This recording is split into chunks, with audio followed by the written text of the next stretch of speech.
Hello बच्चों, good evening. क्या हाल चाल। वेक्टर की जर्नी हम लोग की शुरू हो चुकी थी, जिसमें हम लोग वेक्टर का 1 2 3 4 5 6 7 8 लेक्चर तक कर चुके हैं, वो भी फ्री ऑफ कॉस्ट। आपके अपने चैनल यूट्यूब पे अपलोड हो चुका है।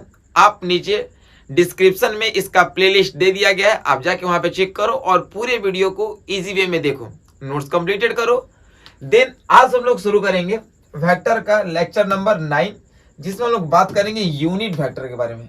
यानी सभी लोग टॉपिक लगा लेंगे, आज का क्लासेस है यूनिट वेक्टर के बारे में। चलिए बिना देरी किए हम लोग शुरू करते हैं और सभी लोग अपना आंसर भी कमेंट बॉक्स में देते हुए आगे बढ़ेंगे, ठीक है। यानी हम लोग का जो टॉपिक है यूनिट वेक्टर। यूनिट वेक्टर कहते किसको है? देखो भाई, ये नाम ही से स्पष्ट है यूनिट, और यूनिट जैसे ही अगर बोला जाता है ना तो आपके दिमाग में चलता है वन। क्या चलता है? वन। यानी उस वेक्टर को हम लोग यहाँ पे यूनिट वेक्टर बोलेंगे। उस वेक्टर को हम लोग यहाँ पे यूनिट वेक्टर बोलेंगे जो डायमेंशन लेस होगा। डायमेंशन लेस का मतलब क्या? अगर हम वन बात कर रहे हैं तो वन का मतलब क्या? Dimension less. और इसका जो मैग्नीट्यूड होगा वो एग्जैक्टली किसके बराबर होगा? वन के बराबर। तो चलो जल्दी से आप लोग इसका डिफिनेशन लगा दो। डिफिनेशन इसका क्या बनेगा? तो बोला ए वेक्टर, सभी लोग नोट्स निकाल लो भाई। A vector is said to be, a vector is said to be unit vector. A vector is said to be unit vector in which it is dimensionless, and the magnitude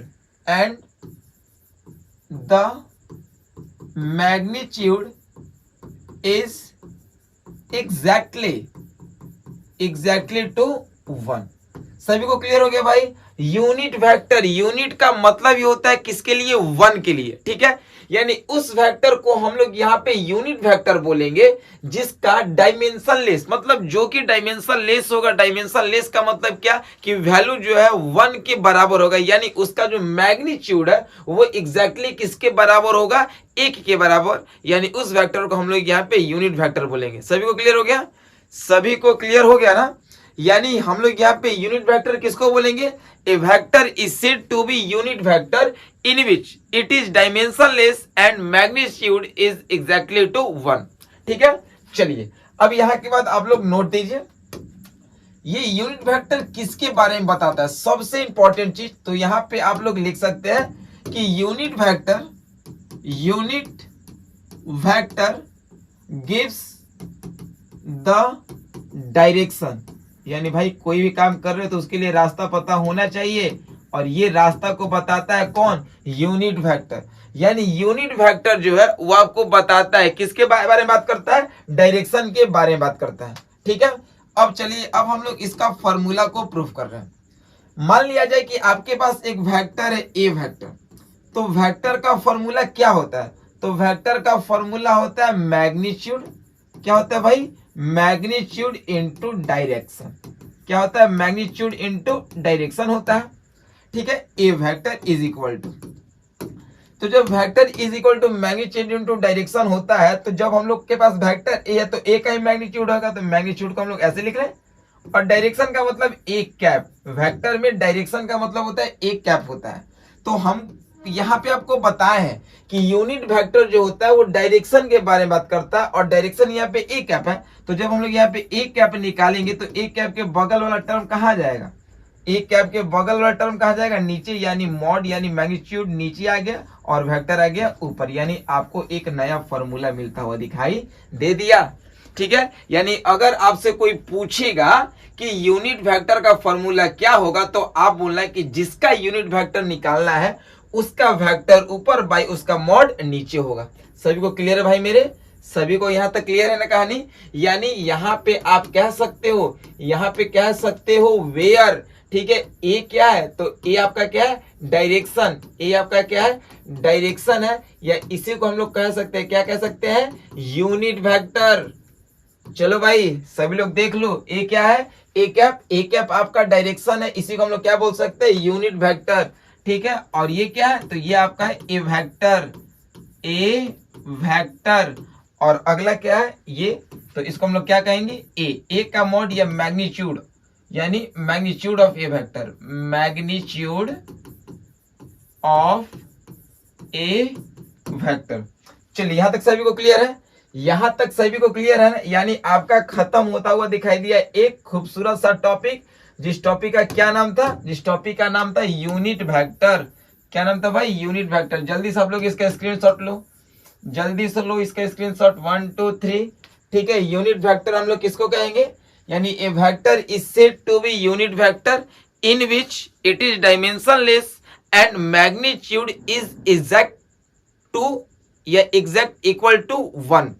और कभी भी unit vector जो बताता है तो वो direction बताता है, और हम लोग को पता है कि वेक्टर का फॉर्मूला होता है मैग्नीट्यूड इनटू डायरेक्शन। तो a vector is equal to magnitude into direction है, तो ए कैप जब निकालेंगे तो उसके बगल वाला सौतन वो नीचे आएगी, यहाँ वाला ऊपर आ जाएगा।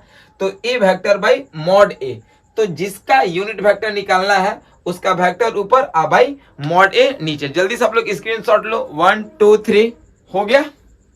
चलिए अब हम लोग बात करते हैं इसमें आगे, जल्दी से आप लोग अगला टॉपिक लगा दीजिए, जिस टॉपिक का नाम है orthogonal, orthogonal, orthogonal unit vector. क्या है टॉपिक, ऑर्थोगोनल यूनिट वेक्टर। जल्दी से आप लोग टॉपिक लगाइए, ऑर्थोगोनल यूनिट वेक्टर। ये क्या होता है, देखो ये तीन चीज होता है इसमें, एक होता है आपका आई कैप, एक होता है आपका जे कैप, और एक होता है आपका के cap.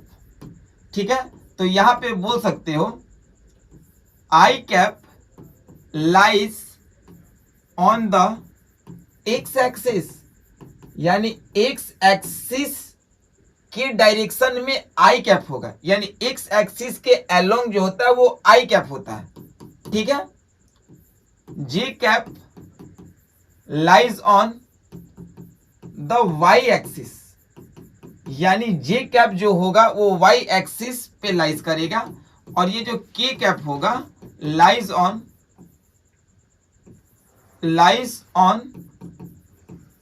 The Z axis. Clear है यहाँ तक, यानी आपको हम तीन एक्सिस बताएं, X Y Z, X axis के along I cap, Y axis के अलोंग जे कैप, और जेड एक्सिस के अलोंग के कैप होता है। अगर आप इसको डायग्रामेटिकली देखोगे, अगर आप इसको डायग्रामेटिकली देखोगे तो इसको आप ऐसे लिख सकते हो। देखो कैसे लिख सकते हो आप इसको, ऐसे लिख सकते हो, ये आपका क्या हो गया एक्स एक्सिस, ये क्या हो गया वाई एक्सिस, ये क्या आपका हो गया जेड एक्सिस, तो ये हो गया एक्स एक्सिस, ये आपका क्या हो गया वाई एक्सिस, और ये आपका क्या हो गया जेड एक्सिस। तो एक्स एक्सिस में जो डायरेक्शन होगा वो आपका क्या हो जाएगा आई कैप, वाई एक्सिस में जो डायरेक्शन हो जाएगा वो जे कैप, और जेड एक्सिस में जो डायरेक्शन होगा वो क्या बोलेंगे के कैप होगा।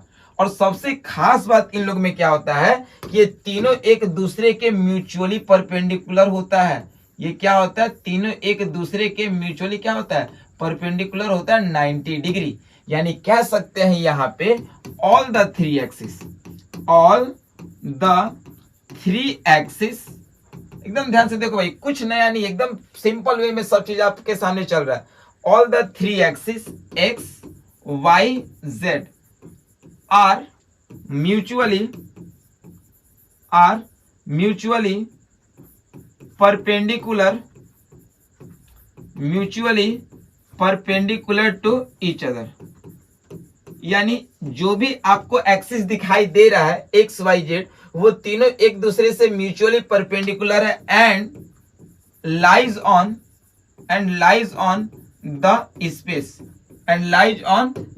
स्पेस, और ये जो तीनों लाइज कर रहा है वो कहां पे कर रहा है स्पेस पे। क्यों, क्योंकि कभी भी देखोगे तो दो एक्सिस एक प्लेन में लाइज करता है, चाहे एक्स वाई लो या वाई जेड लो या जेड एक्स लो। यहां पे आप बेसिकली कह सकते हो कि अगर हम जिस बोर्ड पे लिख रहे हैं, जिस बोर्ड पे हम लोग यहाँ पे लिख रहे हैं वो भी दो ही है। देखो ये एक्स एक्सिस वाई एक्सिस, तो जहां पे दो एक्सिस रहता है, चाहे वो एक्स वाई हो या वाई जेड हो या जेड एक्स हो, उसको हम लोग प्लेन बोलेंगे। और जहां पे तीनों आता है डेट मीन्स एक्स वाई और जेड, तो ये स्पेस हो जाता है कहानी। ठीक है, तो ये आपको क्लियर हो गया। एक्स एक्सिस के अलोंग यूनिट वेक्टर आई कैप वाई एक्सिस के अलोंग यूनिट वेक्टर जे कैप और जेड एक्सिस के अलोंग यूनिट वेक्टर के कैप होगा। जब ये आपको क्लियर हो गया तो एक और राज के बाद बता रहे भाई, किसी को बताना मत, देख लो, ठीक है। क्या है, देखो यहां पे हम लोग बात अगर करेंगे तो क्या कहेंगे, X Y axis, X Y, इसको कहेंगे हम लोग वाई जेड और इसको कहेंगे हम लोग जेड एक्स। तो इसमें देखो क्या नहीं है, एक्स वाई एक्सिस या X Y plane, X Y axis या एक्स वाई प्लेन, इसमें जेड नहीं है तो इसका एक स्पेशल नाम होता है जेड प्लेन। ये सब न्यूमेरिकल के लिए काम देगा।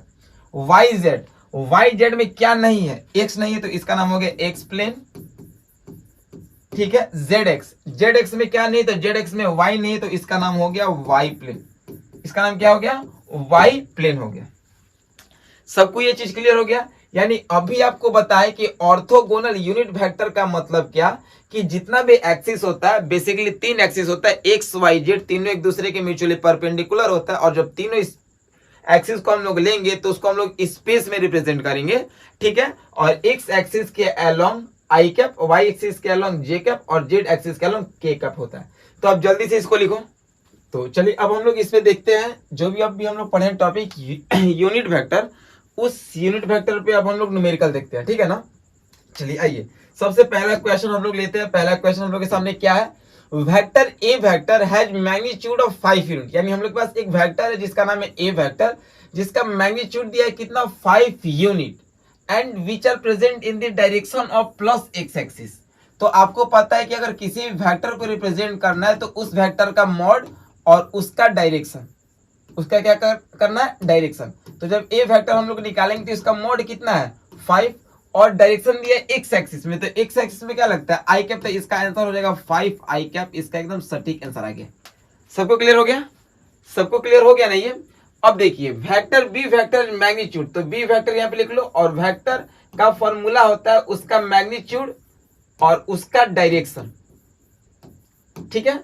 तो यहाँ पे बी वेक्टर का मैग्नीट्यूड कितना दिया हुआ है, 4 यूनिट, और डायरेक्शन दिया है जेड। तो एक्स एक्सिस के अलोंग यूनिट वेक्टर आई कैप, वाई एक्सिस के अलोंग यूनिट वेक्टर जे कैप, और जेड एक्सिस के अलोंग यूनिट वेक्टर जो होता है के कैप। तो इसका हो जाएगा 4 के कैप। ये हो गया आंसर, बहुत सिंपल है, ठीक है। C vector equal to mod of c और इसका direction unit vector c cap. तो जब निकालिएगा तो इसका मैग्नीट्यूड कितना दिया हुआ है, 2, और इसका माइनस एक्स एक्सिस, तो माइनस एक्स एक्सिस में होगा माइनस आई कैप, यानी इसका आंसर हो जाएगा -2 आई कैप। सिंपल है ना भाई, किसी को दिक्कत होगा। अगर आपको रिप्रेजेंट करना है वेक्टर तो उसका जो मैग्नीट्यूड दिया उसका वैल्यू लिख लो, और देखो कि किस एक्सिस में बोल रहा है, x axis plus i cap, minus x axis minus i cap, Y axis plus j cap, minus y axis minus j cap, z axis के कैप। और यहाँ पे अगर माइनस जेड एक्सिस बोलेंगे तो यहाँ पे क्या आपका हो जाएगा, माइनस के कैप हो जाएगा। यहाँ तक क्लियर है ना। तो ये हम 3 वेक्टर को रिप्रेजेंट करने का तरीका आप लोग को बताए हैं। आइए अब जैसे ही आगे आते हैं तो और भी बहुत बढ़िया क्वेश्चन है, मतलब एक ऐसा क्वेश्चन हम लोग लिए हैं कि जिसमें बहुत सारे वेक्टर का समराइज फॉर्म का क्वेश्चन आपको मिलता हुआ दिखाई देगा। आइए करते हैं इसको मिलकर हम लोग। यानी एक वेक्टर है जो 2 एक्सिस के अलोंग में है, मिड में है, ठीक है ना। यानी कह सकते हैं कि ये हो गया एक्स एक्सिस, ये हो गया वाई एक्सिस, बीच से एक इंक्लाइन निकल रहा है, और इसका मैग्नीट्यूड यानी ए दिया हुआ है सिर्फ, और ये थीटा एंगल बना रहा है एक्स एक्सिस से। तो पूछ रहा है ए एक्स बताना है। देखिए एकदम सिंपल है। तो जब ए एक्स पूछ रहा है तो बताए थे कि अगर कोई भी वेक्टर निकालना है और एक्स एक्सिस के रूप में पूछे और उसके साथ थीटा बनाता है, तो थीटा जब बनाता है तो रिसोल्यूशन ऑफ वेक्टर का काम करते हैं, क्योंकि ये इंक्लाइन जैसे ही दे दिया तो ये 2 भाग में बट गया, एक एक्स और एक वाई, और जिसके साथ एंगल बनाएगा कॉस थीटा और जिसके साथ एंगल नहीं बनाएगा वो साइन थीटा। तो जब ए एक्स के रिस्पेक्ट में पूछ रहा है और एक्स के रिस्पेक्ट में एंगल बन रहा है तो क्या बोलेंगे, ए कॉस थीटा, ठीक है। अब ए वाई के रिस्पेक्ट में पूछा तो क्या बोलेंगे, ए साइन थीटा, ठीक है। ए एक्स वेक्टर निकालना है, ठीक है। ए एक्स क्या निकालना है, वेक्टर। तो वेक्टर निकालने के लिए इसका मैग्नीट्यूड यानी ए एक्स का मैग्नीट्यूड और इसका डायरेक्शन, तो ए एक्स का डायरेक्शन जो होगा वो क्या होगा, ए कैप होगा, ठीक है। तो ए एक्स का मैग्नीट्यूड क्या है, ए कॉस थीटा, और यहाँ पे ए कैप, यानी ए कैप का एक्स के लिए डायरेक्शन क्या है, आई कैप। तो इसका आंसर हो जाएगा ए कॉस थीटा आई कैप। बोलो सबको क्लियर हुआ भाई, सबको अच्छे से क्लियर हुआ ना। यानी ए एक्स पूछ रहा है, यानी ए एक्स के रिस्पेक्ट में पूछ रहा है और एंगल उसी के रिस्पेक्ट में दिया है तो ए कॉस थीटा, और जिसके साथ एंगल नहीं बनता है तो ए साइन थीटा, यानी ए वाई आपका साइन थीटा होगा।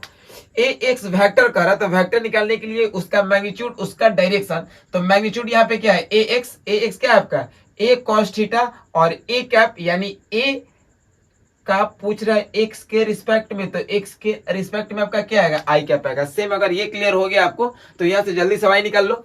ए वाई, यानी ए वाई पूछ रहा अपोजिट है, तो यहाँ पे क्या कर सकते हैं कि हम लोग ए वाई का मैग्नीट्यूड ले लेंगे, और यहाँ पे क्या ले लेंगे हम लोग, यहाँ पे उसका डायरेक्शन, यानी ए का क्या ले लेंगे, डायरेक्शन। इसको यहाँ पे सॉल्व करते हैं। ए वाई का जब मैग्नीट्यूड निकालेंगे तो क्या हो जाएगा, ए साइन थीटा, और ए वाई का, तो ए वाई का यहाँ पे जो यूनिट वेक्टर होगा वो क्या आपका होगा, जे कैप, यानी ए कॉस थीटा आई कैप इसके लिए, और ए साइन थीटा जे कैप उसके लिए, वाई एक्सिस के लिए। ए वेक्टर पूछ रहा है। अब यहाँ पे सोचने वाली बात है, यहाँ पे सोचने वाली बात है, ए वेक्टर पूछ रहा है तो ए वेक्टर का मतलब क्या है, यानी अगर ये वेक्टर पूछ रहा है तो इसका तो दोनों कॉम्पोनेंट हो गया। तो ए वेक्टर अगर पूछ रहा है तो हम लोग यहाँ पे क्या करेंगे, ए एक्स प्लस ए वाई, और ए एक्स और ए वाई का आपको वैल्यू पता है, यानी ए एक्स वेक्टर को और ए वाई वेक्टर को हम लोग यहाँ पे जोड़ते, यानी इसको हम लोग यहाँ पे सॉल्व कर लेते हैं। यानी जब आपको ए वेक्टर निकालने के लिए बोल रहा है तो आप लोग क्या करोगे, यहाँ पे ए एक्स वेक्टर प्लस ए वाई वेक्टर, और ए एक्स वेक्टर अभी आप निकाले हो, यानी ए एक्स वेक्टर का वैल्यू आया है ए कॉस थीटा आई कैप प्लस ए साइन थीटा जी कैप। सबको क्लियर हो गया ना।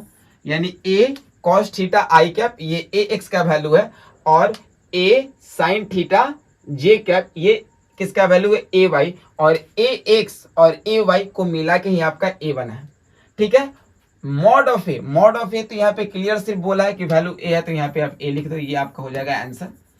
tan अल्फा, देखो tan अल्फा कभी भी निकालते हैं तो tan जो होता है वो रिस्पेक्टिव एंगल के लिए होता है, तो हम लोग बोलेंगे ए वाई और बटा में ए एक्स, यानी y with respect to x निकलता है tan theta, y with respect to x निकलता है tan थीटा। सबको क्लियर है ना। अब यहाँ पे ये बहुत बढ़िया क्वेश्चन 8वां, ठीक है, यानी स्क्वायर रूट ए एक्स का स्क्वायर और ए वाई का स्क्वायर निकालिए। ए एक्स का स्क्वायर, तो हम लोग यहाँ पे ए एक्स का स्क्वायर निकालेंगे तो क्या हो जाएगा, ए का स्क्वायर, और यहाँ पे एक्स का स्क्वायर, तो एक्स के रिस्पेक्ट में क्या हो जाएगा, कॉस स्क्वायर थीटा, प्लस ए वाई का स्क्वायर, तो ए वाई का निकालेगा तो ये वाई इसके अपोजिट एंगल में है ना, तो ये क्या हो जाएगा बोलिए, ए स्क्वायर, और यहाँ पे एंगल बन जाएगा साइन स्क्वायर थीटा। अब देखिए तो दोनों में कुछ कॉमन दिख रहा है, तो दोनों में आपको कॉमन दिख रहा है ए स्क्वायर, और यहाँ पे आप लोग को पता होगा साइन स्क्वायर थीटा और प्लस कॉस स्क्वायर थीटा, इसका वैल्यू होता है 1। ठीक है ना, साइन स्क्वायर थीटा प्लस, इसको थोड़ा सा यहाँ पे देख ले हम लोग, sine square theta plus cos square theta का वैल्यू होता है 1, और ये बच गया ए स्क्वायर, तो स्क्वायर रूट ए स्क्वायर इंटू 1, यानी स्क्वायर रूट ए का स्क्वायर, ये बाहर निकलेगा, आंसर हो जाएगा ए। यानी बहुत सटीक आपको एक तरीका यहाँ पे सिखाया गया। वो तरीका क्या है कि अगर एक डायग्राम दे दिया गया और उस पर वेरियस टाइप्स ऑफ क्वेश्चन है तो हम लोग तरीका से सॉल्व ऐसे करेंगे। ठीक है ना, यानी ए एक्स के लिए एंगल दिया है तो कॉस थीटा, ए वाई के लिए एंगल नहीं दिया है तो साइन थीटा, ए एक्स वेक्टर निकालना है तो उसका मैग्नीट्यूड और उसका डायरेक्शन, तो ए एक्स के लिए क्या बोले, ए कॉस थीटा आई कैप। अगर यही हम लोग ए वाई के लिए निकालेंगे तो ए वाई के लिए क्या हो जाएगा, ए वाई का मैग्नीट्यूड और उसका डायरेक्शन, तो ए वाई के लिए हम लोग क्या करेंगे, ए साइन थीटा और जे कैप। ए वेक्टर बोला तो ए वेक्टर तो ये कंपोनेंट हो गया, एक्स के लिए वाई के लिए, तो ए एक्स प्लस ए वाई कर देंगे, मैग्नीट्यूड ए दिया हुआ है, tan एंगल के लिए ए वाई बाई ए एक्स कर लेंगे, और ये जो वैल्यू दिया इसको सॉल्व कर लेंगे। यानी बहुत सटीक वे में आपको ये यूनिट वेक्टर का कॉन्सेप्ट क्लियर होता हुआ दिखाई दिया। ठीक है, आज के लिए इतना ही। ओके बाय, टेक केयर, जय हिंद।